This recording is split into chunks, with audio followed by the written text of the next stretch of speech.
हे, हाल में क्या चल रहा है? आजकल क्या चल रहा है? ये पूछताछ करने के लिए हमारे पास है प्रेजेंट कंटिन्यूअस इंटरोगेटिव अफर्मेटिव। आपको पहले समझना है एम और आर का उपयोग कैसे होता है। आप अभी देखोगे, अब तक मैंने 6 वीडियोस में दूसरा जो पार्ट है उसको न्यूट्रल रखा है, फ्रेस वाला पार्ट है।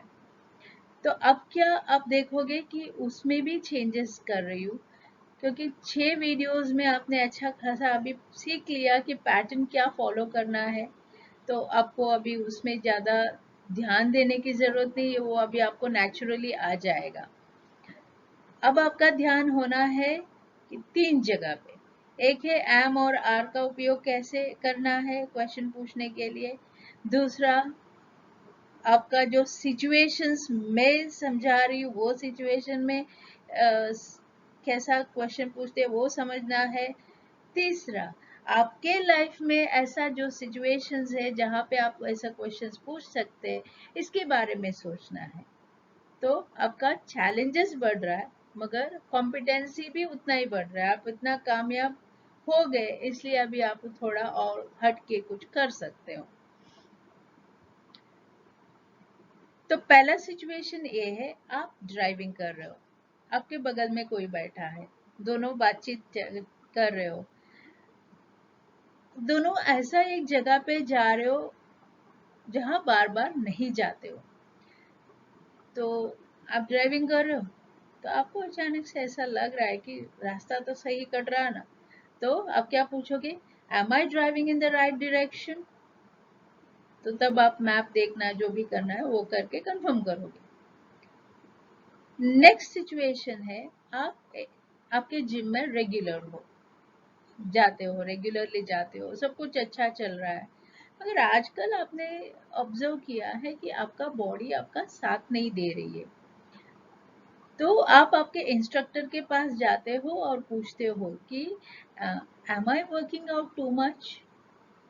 आजकल मैं कुछ ज़्यादा वर्कआउट कर रहा हूँ, क्योंकि इंस्ट्रक्टर्स को तुरंत पता चल जाता है। अगर आप ऐसा कंप्लेन करोगे कि आपका आप थक जाते हो, बॉडी साथ नहीं दे रही है, ऐसा कंप्लेन करोगे तो उनको पता रहता है, तो इसलिए आप ऐसा क्वेश्चन पूछोगे। आप नेक्स्ट सिचुएशन है, आप घर पर हो, सुबह प्लान हो गई थी आपके घर पे कि शाम को डिनर हम बाहर करेंगे। तो शाम को आप देख रहे हो कि कोई कुछ बता नहीं रहे, सब लोग बैठे आराम से बैठे हैं, कोई तैयार नहीं हो रहे हैं। तो आप क्या पूछोगे, are we planning to go out for dinner? है ना। नेक्स्ट सिचुएशन, ये हाल ही में है ना। नेक्स्ट सिचुएशन है, आपके ऑफिस में पूरा टीम बैठा है, आप लोग एक अच्छा खासा बड़ा प्रोजेक्ट के पीछे काम कर रहे हो। तो बड़ा प्रोजेक्ट है, इसलिए 3-4 बार तो आप पीछे मुड़ के देखोगे कि आपका प्लानिंग सही जा रहा है कि नहीं जा रहा है। तो आप आपके टीम मेंबर से क्या पूछोगे, आर वी प्लानिंग प्रॉपरली? सही प्लानिंग कर रहा है ना, काम सही चल रहा है ना, ऐसे। नेक्स्ट सिचुएशन ऐसा है, आप मुझे देखते हो कि मैं कोई नॉवेल पढ़ रही हूँ, है ना, उपन्यास। तो आप आते हो मेरे पास है। नॉर्मली हम पूछते हैं किसी से भी, क्या कर रहे हो पूछने के बदले में हम ये भी पूछ सकते हैं, oh are you reading novel? दूसरा सिचुएशन है, हर बार आप मुझे देखते हो तो मेरा हाथ में तो नॉवेल्स होते हैं, दूसरा कोई बुक्स नहीं होते हैं। तो आप क्या पूछोगे, are you reading only novels? ये आजकल मतलब मेरा हॉबी में वही है क्या, मैं एक ही नॉवेल ही पढ़ती रहती हूँ या दूसरा कुछ बुक्स पढ़ती हूँ, एज अ हॉबी में बता रही हूँ। तो ये क्वेश्चन पूछोगे, are you reading only novels? ये आजकल की मेरा मेरा लाइफ के बारे में आप पूछताछ कर रहे हो। आप 2-3 काम किसी को सौंपना चाहते हो, और आपको याद आता है, चलो बबलू और बबली क्या कर रहे हैं देख लेते हैं, अगर वो फ्री है तो उनको काम दो। तो आप क्या पूछोगे, are Bablu and Babli working now, अभी काम कर रहे हैं वो लोग, ये पूछोगे, है ना। नेक्स्ट सिचुएशन है, आप किसी पहचान वाले के ऑफिस जाते हो, वहां बबलू और बबली को काम करते हुए देखते हो, तो उन दोनों को आप पहचानते हो, बबलू और बबली को भी पहचानते हो, तो मगर आप जानते नहीं है कि वो काम अभी कहाँ कर रहे हैं। तो आपने देखा अचानक से, तो oh, are Bablu and Babli working here, ऐसा ऐसा भी हो सकता है। सिचुएशन दूसरा भी हो सकता है कि वो दोनों इधर काम कर रहे हैं क्या, ऐसे ही एक इंक्वायरी करने के लिए भी पूछ सकते हैं। मैंने एक सिचुएशन दिया, आप और अलग अलग सिचुएशन सोच लीजिए अपने।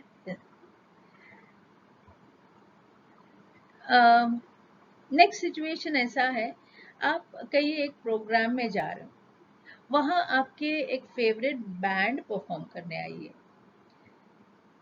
आप जैसे वहां गए, आपके होस्ट मिलते हैं और आप उनसे पूछते हैं कि आर दे सिंगिंग नाउ, अभी गाना गाएंगे या maybe after dinner, after some programmes, क्या है ऐसा।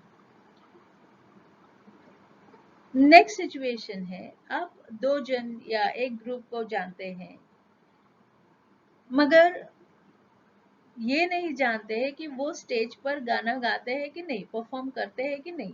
आपको पूछना है, वो रीजन कुछ भी हो सकता है, आप उनके बारे में जानना चाहते हो इसलिए पूछ रहे हो, या आप उनका प्रोग्राम रखना चाहते हो आपके कोई फंक्शन में, तो भी आप पूछ सकते हो, या जस्ट आउट ऑफ क्यूरियोसिटी आप पूछ सकते हो, तो आप पूछते हो।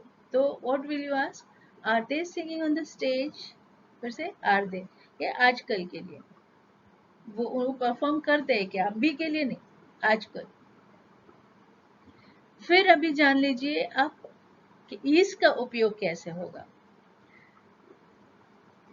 ये अब बाहर हो, घर पर फोन करते हो और क्या पूछते हो कि इज बबलू स्टडिंग, उसका एग्जाम है कल, इज इज स्टडिंग, आप बाहर हो तो भी आप परेशान हो कि वो पढ़ाई कर रहा होगा या नहीं, तो फोन करके आप पूछते हो इज बबलू स्टडिंग, ये। फिर आप किसी के घर पे मेहमान बन के जाते हो और उनका बेटा एक कॉलेज में पढ़ने वाला है, ऐसा पहले आप लोगों की बात हो गई थी, तो आप अभी कंफर्म करना चाहते हो कि वो उसी कॉलेज में पढ़ रहा है या नहीं। तो what will you ask, is Bablu studying in x college, जो आपने बात किया था पहले वही कॉलेज के लिए। आप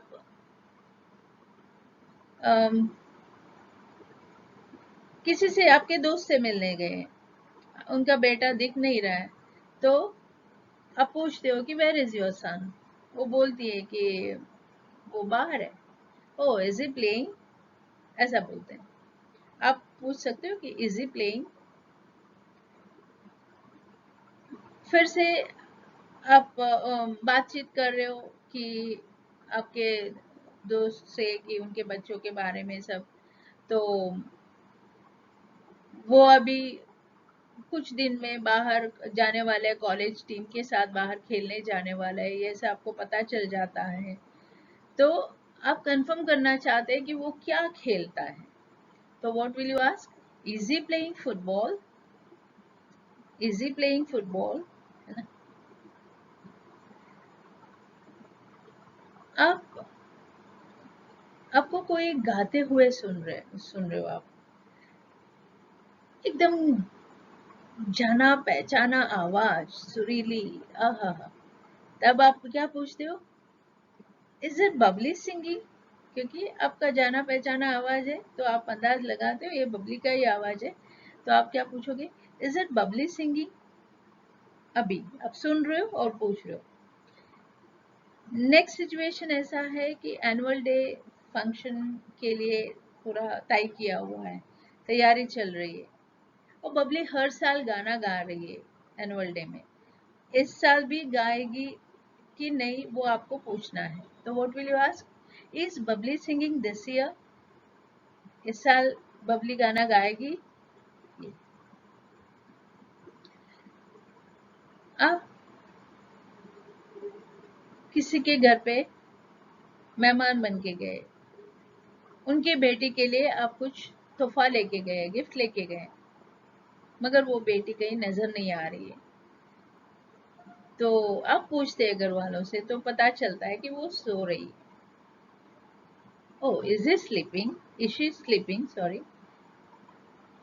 या आप डायरेक्ट भी पूछ सकते हो, नजर नहीं आ रही है, शी स्लीपिंग, ये भी पूछ सकते हो। फिर वो रात का 8, 8:30 बजे का टाइम था, 9 बजे का टाइम था, तो वो सो रही है। आप पूछ सकते हैं कि is she sleeping this early every day, उसकी आदत में है, उसकी हैबिट में है क्या। तो ये आजकल की बात हुई, उसके रूटीन की बात हुई है ना। तो दोस्तों, मैंने आपको दो दो सिचुएशन हर टाइम में दिया है, और आप इसका अच्छे से एप्लीकेशन सीख लीजिए, और आपके दोस्तों के साथ प्रैक्टिस कीजिए। जैसे आप अभी तक करते आ रहे हो ऐसा ही प्रैक्टिस कीजिए, कि अभी जल्दी ही आप वो ये सिचुएशंस में जो बदली कर रही है उसके साथ में भी आप एकदम एडजस्ट हो जाओगे।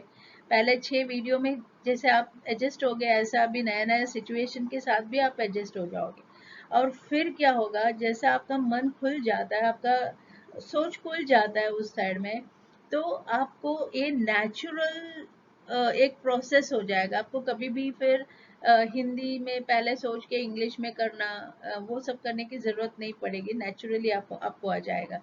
तो बस आप ये फॉलो करते जाइए, और आपको मेरे वीडियो से फ़ायदा हो रहा है तो आप उस सब्सक्राइब कीजिए, लाइक कीजिए, शेयर कीजिए, and stay safe and stay at home and do good.